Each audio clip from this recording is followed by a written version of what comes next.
Well. Here I am, back again.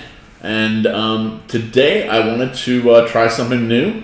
As I said in the description, we're doing this in a whole new way, which is basically as a demo. And but by that I mean I have this game that I've been working on that I'm super excited about, which is part of Lost Lorne in this whole Fang Night, fantasy horror setting, where I'm sort of doing my own thing, my own take on a fantasy world in a whole new way. And at first I wasn't going to do it as a D&D 5e game, because I figured, hey, everyone plays that. But the thing is that my playtesters are mainly my kids and their friends. I do have a whole adult group as well, but let's face it, my kids are available, and if they don't game with me, they don't get their allowance. So, I have a pretty big stick, and plus I'm pretty sure they love me, so, they want to make me happy. So anyway, I have these gamers around all the time, and they're young gamers, but anyway, they took one look at D&D, and 1 hour into character creation, me going through books, looking up stuff, and I'm not, I know 5th edition, but I don't know it that well. And they're like, Dad, we don't want to do this. And so I said, okay, tomorrow I'll come up with something new. I have this old card system I came up with. I'll see if I can make it work. I worked all night long, and in the morning I had some handmade cards, and they played the first role-playing game, and they loved it. And I've been working on this thing ever since. And just so you can see, here's an example of a card. They're basically, come on, focus, buddy, focus. Come on, can you focus? No. Gonna focus like that? There we go. Okay, so basically all these cards are basically, trope cards. These are different tropes that you might have in a setting. And they're just different character classes, the way you can see it. But the top part is for when you use the card as sort of a player, and the bottom part is when you use it more as part of the story, the scene setting. But both work together, and the idea is to not scare people by having too many rules on the card. No one really likes rules. Role players don't like to see rules so much. They like to use them, but not so much see them. Rules written on character sheets. Even though a spell is a rule, is a weird thing. They have to look up stuff. So anyway, these cards have nothing on them, nothing to scare little kids, certainly. But there are rules hidden on here. You can see the two little dice symbols on the side. That's a twist. That third line down, that's your feat. You're kind of a power you can do automatically as part of the storytelling. And then the second line are your two skills. And then the color of the card is actually your trait, which is like your characteristic. So the cards are very simple, and they have a whole sort of a little system. This little card is your archetype, and the first stage. Let's get to it. The first stage of character creation is basically you got to pick your archetype, and the game comes with 10 archetypes. I've made a few more than 10 because I am basically overachiever, and I want something to pick from. So we have Misfit, Veteran, Rebel, and you can see they're two-sided. So Innocent, this is the front side that the other players will see, and then this is the side that you'll see. And your archetype, basically, let me move the microphone. Gosh, I completely forgot about it. The other side just tells players who you are in terms of the story and sort of your main role. So in this sense, you wouldn't call Luke Skywalker a Jedi Knight, because first of all, that's not how he starts, and that's not really his role in the first movie. His role in the first movie is that of the innocent. He's kind of the hero character who's on the hero quest, and he begins as the innocent. Now, by the time of the last movie, of course, he would have taken this in the game. He would be the veteran advising the new recruit. So these, you can change these from game to game if you're playing the character going on. We also have mentor. We have poet. We have healer, always essential. And healer is a good one to explain because you can see basically the healer basically is able to heal. The healer can do what is necessary you can heal one person every scene, one card. So, and by the way, that's how healing works in this game, is you have these cards, you basically have 5 of these cards, and you snap the card if you get wounded. Snap means put on the side, and if all your cards get snapped, then you're incapacitated and out of the story for this game. Too bad for you. So it's all pretty simple. Anyway, on a healer thing, you can see that we have basically your power, which is right here, and then you have 3 stats. Can I help you? I'm in the middle of a broadcast. Oh, I tell them again and again, don't bother me. And they don't want to lock the door because they're freaked out by that. But if I don't lock the door, they just walk in. So what is a guy to do? I guess I have to lock my family out, which is kind of weird. I don't like doing that, honestly, because I have a policy with my kids. It's always open. It's always open. But I guess I have to make an exception for a broadcast. Not that it seems like anyone's watching yet. Or are there? I can't even tell. Okay, well, a couple people maybe. What is that? Okay. So anyway, you can see here you have your special power, and then there's 3 different aspects that go down. You have competence, status, and training. And so those would be the things that you're going to kind of pick cards for, and then as you explain your character, you're going to tie into those 3 aspects. And that's how you begin character creation. So let's say I'm going to begin by playing the Seeker. I have no idea what character I'm going to make, but that's the great thing about the system, is that you can make really anything. And anything works. I mean, you can just go for it and have fun. So the Seeker is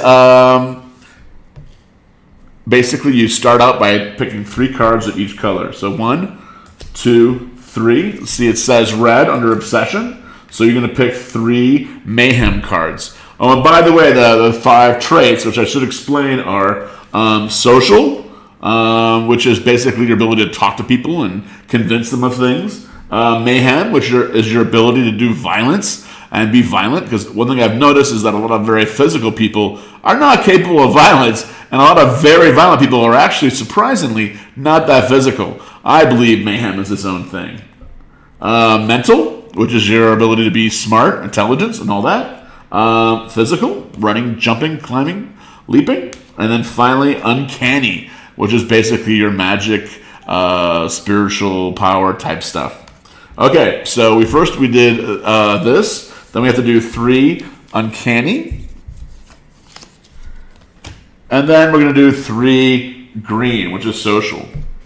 So under social, now these cards, basically, when we look at them, we're going to pick 1 of each. So I'm going to start with Mayhem, because I think that's going to be my main thing. And I had 3 cards, so let's look at them. So I have Forester Archer, Lightning Raider, and Cutthroat Pirate. And I got to tell you, I would always pick the Pirate. But I just did that a little while ago. So Pirate's out, so I'm going to put this in the middle of the table, and then someone else is able to pick it then instead of one of their own cards. And Lightning Raider, I did the Archer. So, I'll throw that away, and then I like both of these. In fact, they kind of go together. I'm going to do, because they're both I guess I'm going to do Lightning Raider, because I think it's pretty awesome, kind of a cool thing.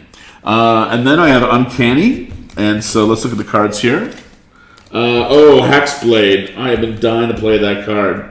Lord of the Zombies, and Storm Rider. Oh, I love Storm Rider as well. Storm Rider is one of the first supplements I ever wrote for Ars Magica, and I've always loved the concept of a knight who is tied to the weather, tied to storms, and get strange powers in a storm, and I just think it's kind of a cool vision, and I've always been using that. And so I guess I'm going to take the Storm Rider and put that there. And then I'm going to look at these three, and we got Sly Seducer, Ragamuffin, Rayfish Ragamuffin, and Shadow Spy. Well, no doubt here, Rayfish Ragamuffin makes absolutely no sense with these other cards, but I'm going to find a way to have it all hang together. Trust me on that one.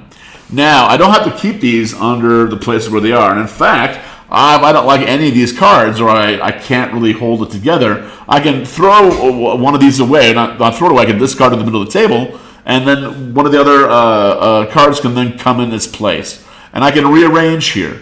But I do like the idea that the Rayfish Ragamuffin is my home. But I do think my obsession should be that I'm a Storm Rider. It's storms. I'm a storm, seeker guy. I'm a storm chaser, essentially, because I feel this weird supernatural powers to it. And my talent is I'm a Lightning Raider. So I'm going to say that I'm not a Lightning Raider in the normal sense of it. Like I'm not a Genghis Khan's mogul or like some sort of, horseback guy. Although this does have horse. Okay, so no, I have ride. So I got to make sense of that. Street and ride. I'm going to say that I'm a thief who kind of uses a stable hand. I'm a stable hand. And me and my friends have a gang where we use the horses from the stable to rob people. We run through the crowds of different markets around the region, and we steal things from horseback. And so we had to have this whole sort of things going. We're kind of a little gang in the city, but we do our thieving outside the city and bring the money home.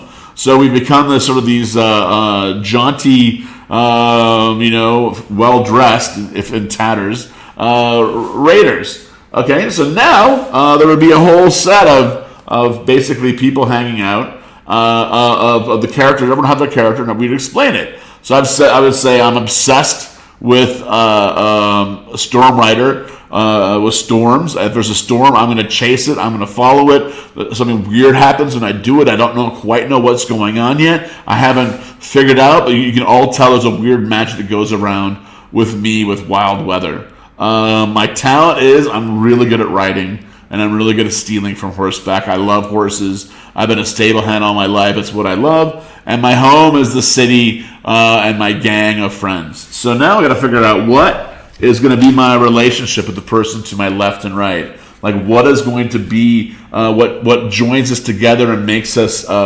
companions. And that's why everyone is going to, along with the person to their left and right, you're going to pick a relationship card. So let's say that the character to my left also says, I'm part of your gang. They go, okay, that's cool. Let's do that. So maybe we pick the Sly Seducer card to be our relationship. So we're both, even though we're these young lads, barely of age, we see ourselves as these, really cool, what's the name of that guy? I can't believe I forgot his name. Anyway, he's the famous seducer guy. So we see ourselves as him, and we kind of want to be like the older men that not older, but they're older than us in their early 20s who are always bragging about how they've done and all that, and of course, hopefully, I'll grow out of this. Now, of course, each game you have a different player to your left and right, so these cards are always going to be switching. Even if you play with the same player once again to your left, we could have found out that we're actually going to be brothers, and so we'll take a family card. Or we can say, we actually found out we're brothers, and our family are spies, and we've been recruited into the spy family. Okay, then let's say the person to my other side, let's start with the Sly Seducer, we don't get along. It's someone who maybe I hit upon, and who doesn't appreciate at all this young boy pretending to be so very cool. And so we have a weird relationship. So let's say that we pick from the discards this Jester card that that I'm trying to forget that I was once an apprentice jester.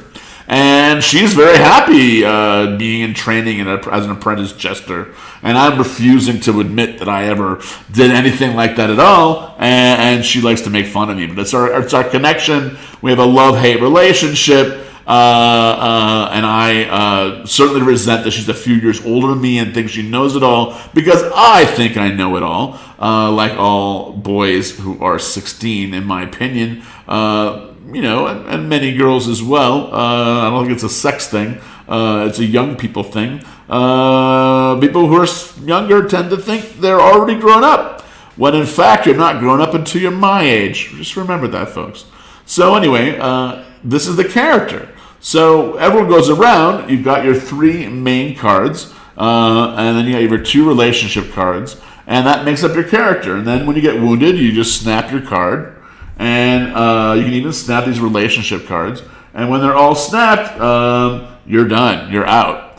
What you can also do is you can also put, when you make rolls, you can put glory on the cards. So the 2 skills on this card are ride and sneak. So you're basically, if you have 3 cubes on there, you're basically powering up this character. So now it's an extra +3 on your score if you're using the ride skill. And on this one, or sneak skill. And on this card, it means if you power it up, you're +2 in a primal skill or a brave skill. And so your character ends up looking like this. And then also, you will have in your spoils, which is right here, just to the side of your archetype, which will also be kept underneath if you want, is your spoils. And your spoils are where you keep your tragedy, your danger, which is basically how much weight you're taking on in the mission. And if you're very experienced in the game, you can start with danger and therefore play the game with a disadvantage. But that you're more experienced, you can do that. You also can get glory as part of the game. So here's your glory points. Those are victory points for your personal victory. That does not count in group victory. It's a cooperative game. You're trying to win as a group. But it's also, and then you also can put spoils in here, which you can spend to help you in rolls. And so basically that's character creation, and I hope it makes a little sense. If you have any questions, I'll be more than happy to answer them. And thanks for watching. Bye.